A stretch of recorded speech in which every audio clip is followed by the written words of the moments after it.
Hello YouTube. I'm going to make a couple of videos this morning on articles that I've read, some information that you may not be aware of. The first one today is coming from The Guardian, dated December 1st, 2011, and it's entitled, "Putin Prepares the Russian Empire to Strike Back." I thought that was a catchy play on words. That's what caught my attention in the first place.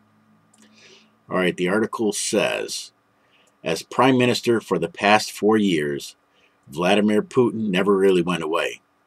But his looming reincarnation as the all-powerful executive president of Russia, the country's paramount leader in Chinese parlance, poses a stark challenge for which the U.S., Britain, and other beleaguered Western powers seem ill-prepared. As president, potentially until 2024, Putin has one overriding objective: the creation of a third post-Tsarist, post-Soviet Russian empire. Putin famously described the collapse of the Soviet Union, the evil empire of Reagan's imagining, as the greatest geopolitical catastrophe of the century. His aim, once this weekend's heavily managed parliamentary elections and next March's presidential coronation are out of the way, it is to put this disaster to rights. Reinstalled as president, and with his political potboy Dmitry Medvedev pushed aside, Putin will again exercise unchallengeable control over Russia's external affairs. Never much interested in domestic policy, Putin's only political trick is a hyper-nationalism that pits a proudly embattled Russia against a hostile, U.S.-led world conspiracy. But the trick works. Despite mounting criticism during the Duma campaign, both supporters and opponents acknowledged his perceived achievement in restoring Russia's standing in the world following Boris Yeltsin's chaotic 1990s decade. Remember Boris Yeltsin? He was the one that had a drinking problem. Accepting the presidential nomination of his United Russia party last month in an otherwise tedious speech, Putin said, "When I hear people shout out Russia, I think the entire audience should do that." The response, according to witnesses, was a deafening chant of "Rossiya, Rossiya," while Putin pounded his fist on the podium. Elements of Putin's strategy to make Russia great again are slowly coming into focus. Much of the plan is defined by Russia's opposition to the U.S., the traditional foe. Thus, the Kremlin announced last week that it would renounce the Strategic Arms Reduction Treaty, known as New START, agreed with Washington 2 years ago, if the U.S. did not abandon its European missile defense plans. Well, the fact of the matter is, regardless of what they say or what they might put on paper, nobody is going to recognize any START treaty. That was false way back when it was first thought of. This announcement, coupled with the unveiling of a new Russian missile base in Kaliningrad on NATO's doorstep, has striking implications. New START was the centerpiece of Barack Obama's 2009 reset of bilateral relations. The reset is viewed by the White House as a major foreign achievement and 2012 re-election asset for a president who has but few to his name. It reminds me of back when Jimmy Carter made that bogus attempt to rescue the hostages in Iran. He decided to finally make a move in an effort to save his presidency, but of course people saw right through it, and when the attempt failed, he failed. He lost the presidency. He was one of the worst presidents this nation has ever seen. Until now. Getting back to the article. Missile defense ostensibly aimed at deterring Iran is seen as another success. With the U.S. preoccupied by wars in the Middle East and South Asia and fixated by the Arab Spring, a quiet Russian front has been deemed essential by Washington. Putin appears set to change all that.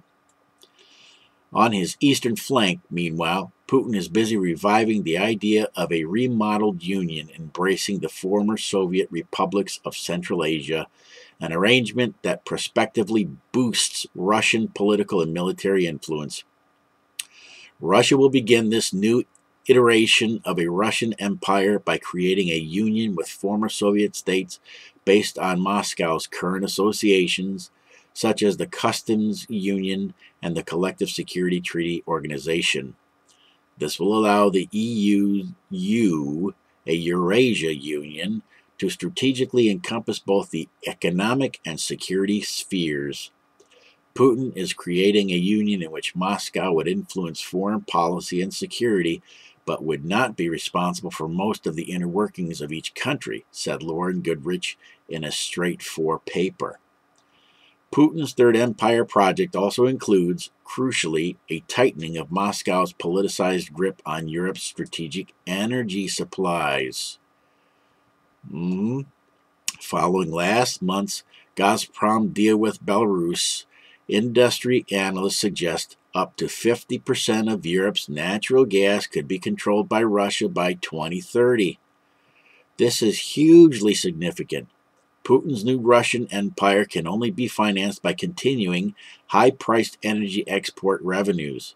In effect, Europe could be paying for its own future domination. The Europe fights back scenario has numerous other aspects.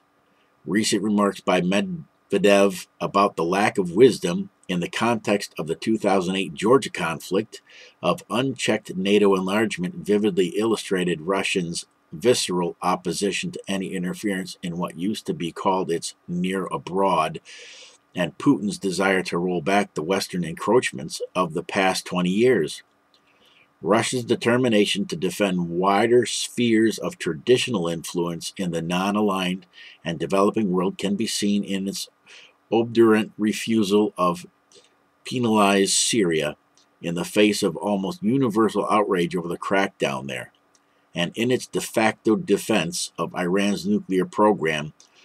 Putin, meanwhile, continues to prioritize Russian military modernization. Western countries inclined to take issue with this external empire building or with Russia's lamentable internal democracy and human rights deficit have been told to save their breath.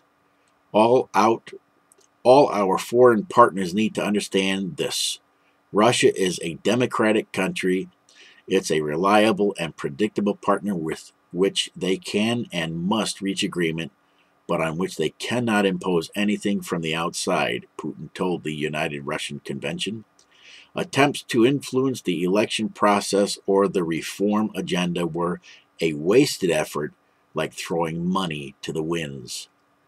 As Putin, former secret policeman, or KGB, physical fitness fanatic and hypernationalist, prepares to resume Russia's presidency, his Third Empire ambitions become ever clearer. March's election will be no contest. Only when it's over will the real fight begin. We know that right now, Russia has set a battle group off the coast of Syria, which is being led by the heavy aircraft carrying missile cruiser Admiral Kuznetsov. And the U.S. also parked a U.S. task force led by the newest U.S. nuclear-powered aircraft carrier, the USS George H.W. Bush. This is not all about protecting Syria. It's all about the natural resources there, the gas, the oil. You heard in the article that Russia could control up to 50% of the natural gas, in Britain and stuff. That's what it's all about. And, this is just another piece of the puzzle that's showing us that the Psalm 83 war, the Zechariah 14 war, the Gog-Magog war, and ultimately Armageddon, in my opinion, is just around the corner. If you don't know Jesus Christ as your personal Savior and Lord, I would encourage you to get to know Him soon, because we're never promised our next breath, and we don't know when we'll take our last. And when we leave this life, we will stand before Him. Are you ready? I pray so. I'll be back with another video.